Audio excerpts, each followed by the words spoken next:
हाय दोस्तों, good morning. एक बार फिर आप सभी का स्वागत है हमारे इस यूट्यूब चैनल बिंद स्टडी हब में, जहाँ पे पिछली कक्षाओं में हमने चर्चा कर रखी है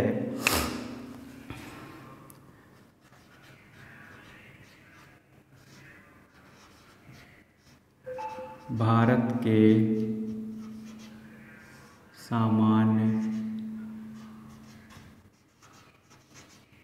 परिचय। इसी सीरीज को आगे बढ़ाते हुए आज हम देखेंगे भारत के सामान्य परिचय में ही भारत में कौन से तट, भारत के समुद्री तटों के बारे में बात करेंगे। तो आइए शुरू करते हैं भारत के समुद्री तटों के बारे में जानकारी। तो सबसे पहले हम क्या करते हैं, एक मैप बनाते हैं।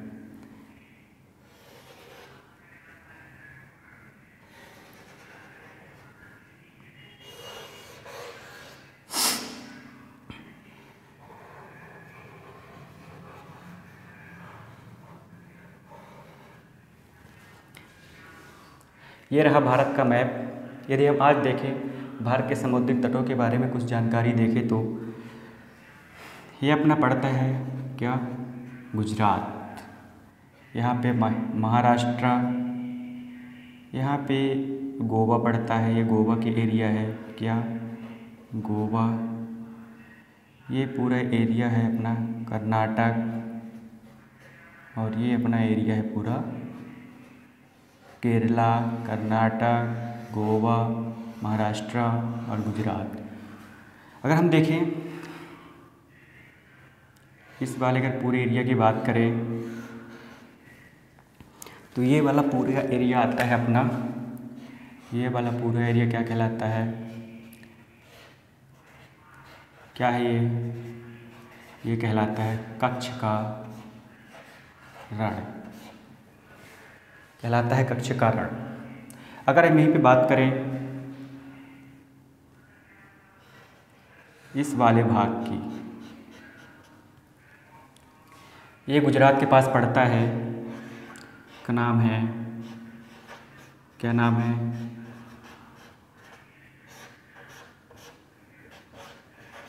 काठियावाड़ तट। ये जो काठियावाड़ तट है ये गुजरात के पास पड़ता है, जिसके हम लंबाई बोले यह 12-14 किलोमीटर एरिया में फैला हुआ है अपना काठियावाड़ तट क्षेत्र। यदि हम इसकी बात करें तो यह गुजरात से यहाँ तक, क्या बात करें, यहाँ पे देखते हैं हम जीजे से गोवा तक। ये जो गुजरात से और गोवा तक के एरिया है इसे हम क्या कहते हैं, इसे हम कोंकण तट के नाम से जानते हैं। जो गुजरात से गोवा तक के एरिया है इसे हम किस नाम से जानते हैं, कोंकण तट से। लगभग यह जो गुजरात से गोवा तक के एरिया है कोंकण तट हम इसको बोलते हैं। इसके बाद हम बात करें यदि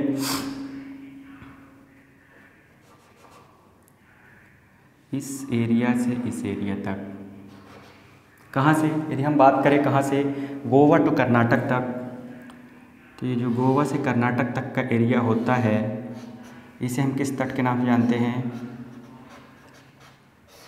केंद्रा तट। तो समझ में आ गया होगा, जैसे हम गुजरात से अगर गोवा तक की बात करें तो उसे हम कोंकण तट के नाम से जानते हैं। वही अगर हम बात करें गोवा से कर्नाटक तक उसे हम जानते हैं केंद्रा तट के नाम से। अब यहीं से बात करें हम अगर कर्नाटक से यहाँ तमिलनाडु तक की बात करें, ये पूरा, अगर ये पूरा हम बात करें कर्नाटक से तमिलनाडु तक की बात करें, या कहाँ से, कर्नाटक से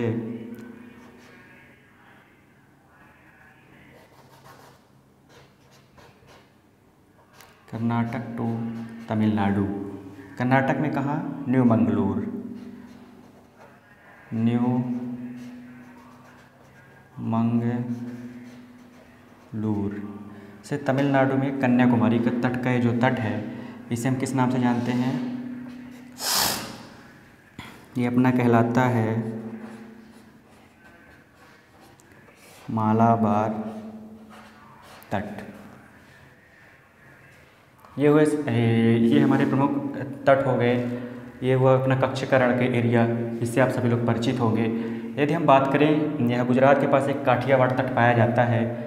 गुजरात में एक फेमस जगह है जिसे हम बोलते हैं जामनगर रिफाइनरी। जो तेल शोधक कारखाना है जामनगर रिफाइनरी, ये गुजरात में स्थित है। अभी आपने एक नई चीज़ देखी होगी, गुजरात के पास स्टैचू ऑफ यूनिटी,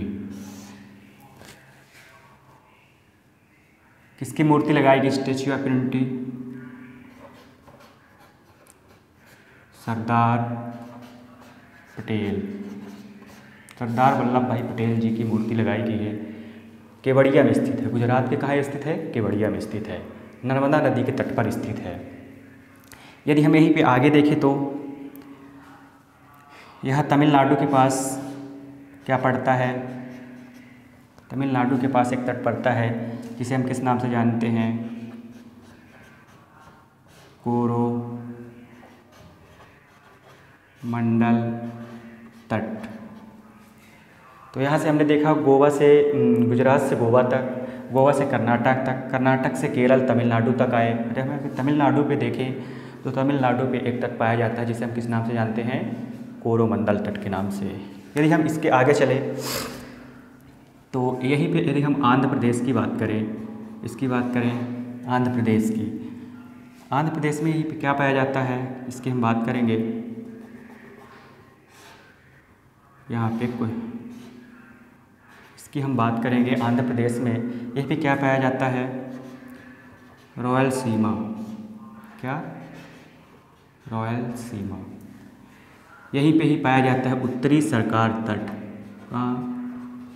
उत्तरी सरकार तट, यहीं पे आंध्र प्रदेश और उड़ीसा के एरिया में पाया जाता है। क्या? उत्तरी सरकार तट। इसी को ही उड़ीसा में क्या वो बोलते हैं? उड़ीसा में उत्कल तट।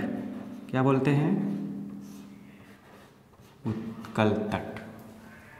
ये हो गया, ये आंध्र प्रदेश और उड़ीसा में पड़ता है, दोनों के बीच में पड़ते हैं। उत्कल तट भी पड़ता है, उत्तरी सरकार तट और रायलसीमा। यदि हम यहीं पे आगे बढ़ें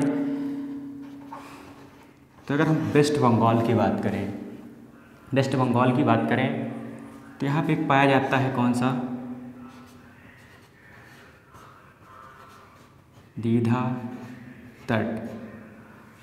क्या पाया जाता है? दीघा तट पाया जाता है। लगभग 157 किलोमीटर के एरिया है इसका, दीघा तट का। यदि हम दीघा तट के ही साथ पाए तो यहाँ पे एक प्रमुख द्वीप है, द्वीप कह लेते हैं, तट कह लेते हैं। क्या? गंगा सागर। कहाँ पाया जाता है गंगा सागर? यही भी बात करें। हमने पिछले वीडियो में बात की थी भारत के कुछ पड़ोसी देशों के बारे में। वहाँ पे हमने एक चीज़ डिस्कस करना भूल गया था, डिस्कस नहीं किए थे, जो बांग्लादेश है अपना।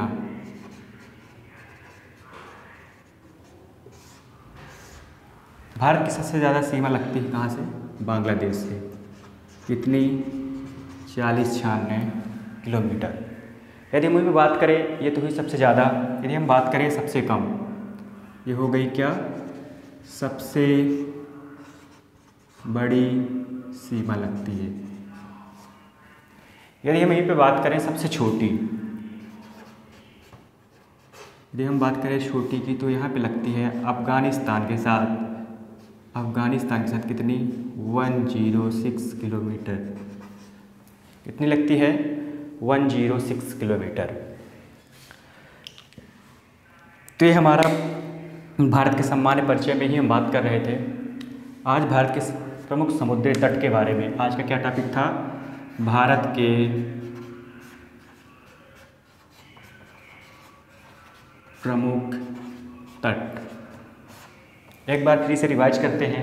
यदि हम यहाँ पे देखें गुजरात वाले एरिया में तो यहाँ क्या पाया जाता है? कच्छकरण पाया जाता है। यहीं पे काठियावाड़ तट पाया जाता है, लगभग 1200 किलोमीटर के एरिया में फैला हुआ है। यदि हम बात करें गुजरात से गोवा तक, गुजरात से गोवा तक कौन सा तट पाया जाता है? कोंकण तट। वहीं यदि हम बात करें गोवा टू कर्नाटक, गोवा टू कर्नाटक बात करें तो यहाँ पे अपना पाया जाता है कौन सा तट? कैनरा तट। वहीं अगर हम इसके बाद देखते हैं कहाँ से, केरल तमिलनाडु वाला एरिया देखते हैं तो यहाँ पे एक तट पाया जाता है मालाबार तट पाया जाता है, जो कि कर्नाटक के न्यू मंगलोर से तमिलनाडु के कन्याकुमारी तक, कहाँ तक, तमिलनाडु के कन्याकुमारी तक फैला हुआ है। इस तट को हम मालाबार तट के नाम से जानते हैं। यदि हम इसको देखें तो लगभग 569 किलोमीटर के एरिया में फैला हुआ है। इस हम मालाबार तट की बात करें। वहीं पे कोरोमंडल तट की बात करें तो कोरोमंडल तट जो अपना है तमिलनाडु के पास पाया जाता है। इसके हम एरिया कितनी लेंथ कितनी है इसकी तो हम देखें 906 किलोमीटर एरिया में यह फैला हुआ है। कौन सा, कोरोमंडल तट। वहीं पे बात करें आंध्र प्रदेश उड़ीसा की यहाँ सीमा पर यदि बात करें तो उड़ीसा में उत्कल तट स्थित है, रायलसीमा तट और उत्तरी सरकार तट कहाँ पे पाया जाता है, उड़ीसा में। उड़ीसा और आंध्र प्रदेश के बीच में पाया जाता है। वहीं पे यदि हम बात करते हैं बांग्लादेश की, तो बांग्लादेश की बात करते हैं तो यहाँ पे गंगा सागर द्वीप पाया जाता है और दीघा तट पाया जाता है। यदि हम बांग्लादेश के यहाँ पे बांग्लादेश की बात करें तो यह बांग्लादेश जो है 3 ओर, यहाँ पे एक नोट बनाना है, क्या लिखना है,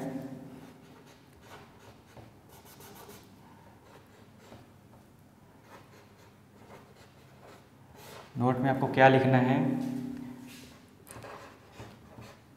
3 ओर से त्रिपुरा से घिरा हुआ है। कौन घिरा हुआ है, बांग्लादेश। बांग्लादेश यहाँ पे बांग्लादेश की स्थिति यहाँ पे पाई जाती है। ये 3 ओर से त्रिपुरा से घिरा हुआ है बांग्लादेश। तो ये रहा भारत के सामान्य परिचय में भारत के प्रमुख तट। इसके बाद हम भारत के कुछ प्रमुख बीच के बारे में पढ़ेंगे। इसके बारे में भारत के कुछ प्रमुख बीच। तो आइए हम देखते हैं भारत में कौन से बीच कहाँ स्थित है एवं उसके बारे में क्या इम्पोर्टेंट जानकारियाँ हैं वो हम देखते हैं।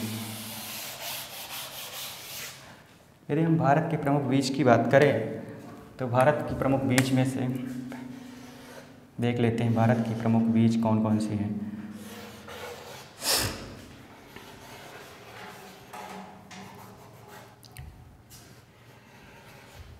यदि हम भारत के प्रमुख बीच की में देखें तो यहाँ यदि हम बात करते हैं महाराष्ट्र में, तो महाराष्ट्र में यहाँ पे पड़ती है कौन सी पड़ती है, बीच पड़ती है यहाँ जुहू बीच। वैसे महाराष्ट्र में तो लगभग काफ़ी ज़्यादा लगभग 40-50 के लगभग बीच हैं, लेकिन जो एक इम्पॉर्टेंट बीच है जो हमें याद रखना है, पेपर में तो नहीं पूछी गई है पर फिर भी इसको अपने जनरल नॉलेज के लिए याद रखना है, यहीं पे पाई जाती है। यहीं पे कौन सी बीच पाई जाती है, मेरेन बीच।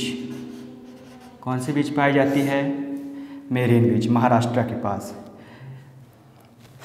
यदि हम यहाँ पे बात करें कहाँ की, तमिलनाडु की, तो तमिलनाडु में पाई जाती है। तमिलनाडु में भी एक मेरीन नाम की बीच पाई जाती है, मेरीन बीच। यहीं पे एक महात्मा गांधी बीच पाई जाती है, महात्मा गांधी बीच पाई जाती है। तो यहाँ पे हम क्या देखेंगे, एक मेरीन बीच पाई जाए वहाँ पे। अगर हम एक और देखें यहीं पे कौन सी पाई जाती है, एडवर्ड इलियट बीच। कौन वाली बीच है, BEACH। बाकी तो आप लोगों को पता होगा कौन सी बीच के बारे में हम बात कर रहे हैं। यहीं पर हम बात करें